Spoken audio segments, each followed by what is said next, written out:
Hai, I'm Amelia Suleha. Aku mahasiswa aktif di Universitas Borneo Tarakan, Fakultas Ekonomi Program Studi Manajemen dengan NPM 2240401092. Hari ini aku akan mengeksplorasi teks akademik dalam genre makro. Penasaran nggak teks akademik itu seperti apa? So, keep on watching!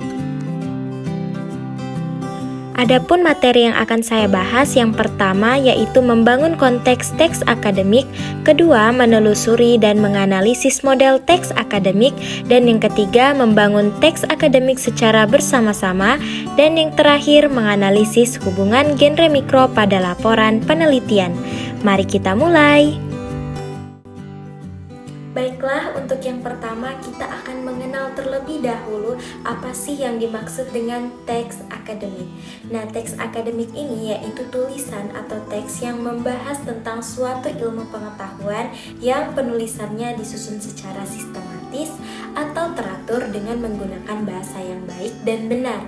Teks akademik atau yang sering juga disebut sebagai teks ilmiah adalah tulisan yang diperoleh dari hasil pengamatan, peninjauan, penelitian dalam bidang tertentu, serta disusun menggunakan metode tertentu dan dapat dipertanggungjawabkan. Nah, teks akademik ini dapat berwujud dalam berbagai jenis nih.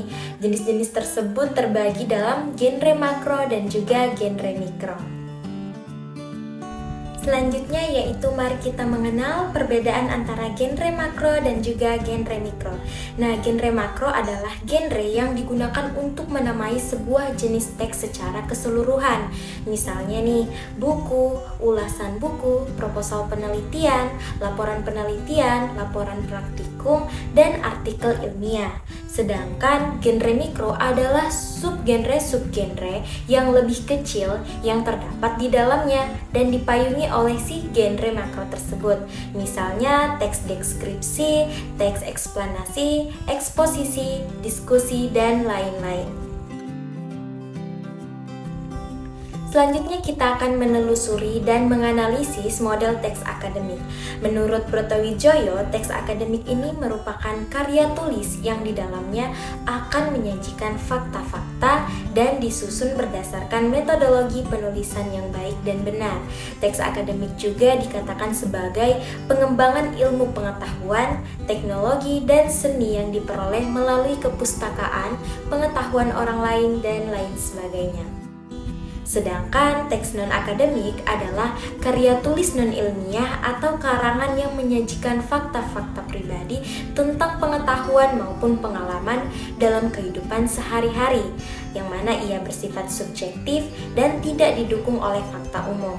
Karya tulis dan akademik ini juga menggunakan bahasa yang populer atau bahasa yang tidak terlalu formal. Nah, karena sudah menyinggung sedikit terkait ciri-ciri teks akademik, maka di sini saya akan menjelaskan lagi ciri-cirinya. Kalau dari teks akademik itu lugas, baku, bersifat taksonomik dan abstrak, banyak memanfaatkan metafora gramatika, banyak memanfaatkan proses relasional, banyak memanfaatkan pengacuan esfora, serta faktual dalam genre. Dengan ciri-ciri tersebut, bisa kita katakan bahwa teks akademik ini akan membahas tentang hal-hal yang logis. Nah, sedangkan teks non-akademik ini ditulis berdasarkan fakta pribadi, yang mana fakta itu disimpulkan subjektif. Gaya bahasa konotatif dan populer, tidak memuat hipotesis. Penyajiannya juga dibarengi sejarah dari penulisan, bersifat imajinatif, persuasif, dan situasinya biasanya didramatisir dan tidak ada dukungan bukti. Apabila dilihat secara ciri-ciri, bisa dikatakan bahwa teks non-akademik ini hampir sama dengan buku-buku cerita atau bisa juga biografi di mana di dalamnya dibuat sejarah sang penulis atau lainnya. Selanjutnya kita akan mengetahui pentingnya teks akademik. Nah, teks akademik juga berhubungan erat dengan pengembangan ilmu pengetahuan serta teknologi, sehingga keberadaannya penting sebagai penjelasan, pengawasan, serta prediksi.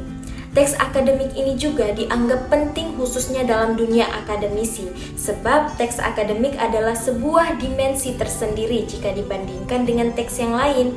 Teks akademik ini juga sangat penting utamanya bagi mereka yang berkecimpung dalam dunia akademisi, sebab tugas mereka untuk terus membaca sekaligus menciptakan teks akademik.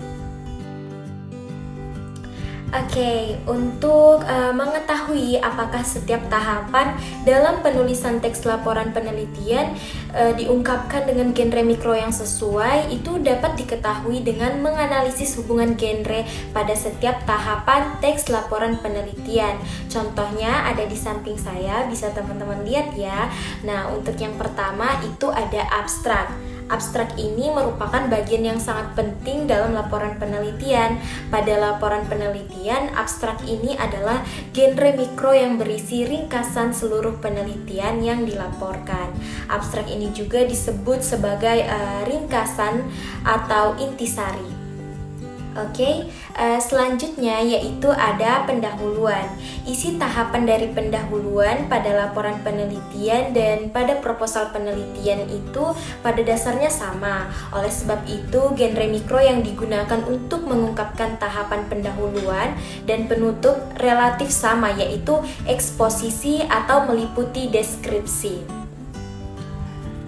Selanjutnya, pendahuluan pada laporan penelitian merupakan pengungkapan hasil pelaksanaan dari perencanaan yang sudah dikerjakan, sehingga modalitas dan penanda waktu yang digunakan menggambarkan waktu lampau. Nah, selanjutnya yaitu landasan teori atau tinjauan pustaka. Tahapan landasan teori dan tinjauan pustaka berisi dua hal. Yang pertama adalah landasan teori yang berfungsi menyampaikan ulasan teori yang mana digunakan untuk memecahkan masalah yang diteliti, dan yang kedua adalah tinjauan pustaka yang berfungsi untuk menyatakan perbandingan antara penelitian yang dilaporkan itu dan penelitian sebelumnya. Genre mikro yang digunakan di sini adalah ulasan atau review.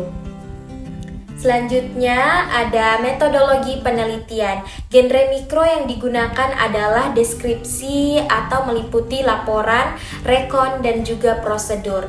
Deskripsi yang digunakan ini adalah untuk mengklasifikasikan data. Sedangkan rekon digunakan untuk menyatakan rangkaian kegiatan yang dilakukan pada saat penelitian berlangsung, dan prosedur digunakan untuk menjelaskan langkah-langkah yang ditempuh dalam melaksanakan penelitian. Kemudian pada hasil penelitian dan pembahasan, tahapan hasil penelitian dan pembahasan ini terdiri atas dua hal yang berbeda. Genre mikro yang digunakan itu untuk mengungkapkan tahapan hasil penelitian dan pembahasan adalah deskripsi dan juga diskusi. Untuk penutup, di sini adalah untuk menyampaikan simpulan dan sasaran. Genre mikro yang digunakan adalah deskripsi atau meliputi eksposisi. Deskripsi digunakan untuk memamparkan simpulan yang merupakan jawaban langsung terhadap pertanyaan penelitian yang disampaikan pada pendahuluan. Akhirnya kita udah sampai nih pada titik kesimpulan dan juga saran. Seperti yang sudah saya jelaskan tadi, bahwa teks akademik atau ilmiah dapat berwujud dalam berbagai jenis. Misalnya buku, ulasan buku, proposal penelitian, laporan penelitian, laporan praktikum, dan artikel ilmiah. Jenis-jenis tersebut merupakan genre makro yang masing-masing di dalamnya terkandung beberapa genre mikro seperti deskripsi, eksplanasi, eksposisi, dan diskusi. Nah, selanjutnya saran dari saya bahwa dalam teks akademik harusnya lebih memperhatikan struktur kalimat yang sesuai dengan fakta, karena teks akademik biasanya bersifat ilmiah. Sebagai mahasiswa juga, kita harus memahami teks akademik karena tanpa kita sadari teks akademik selalu kita gunakan.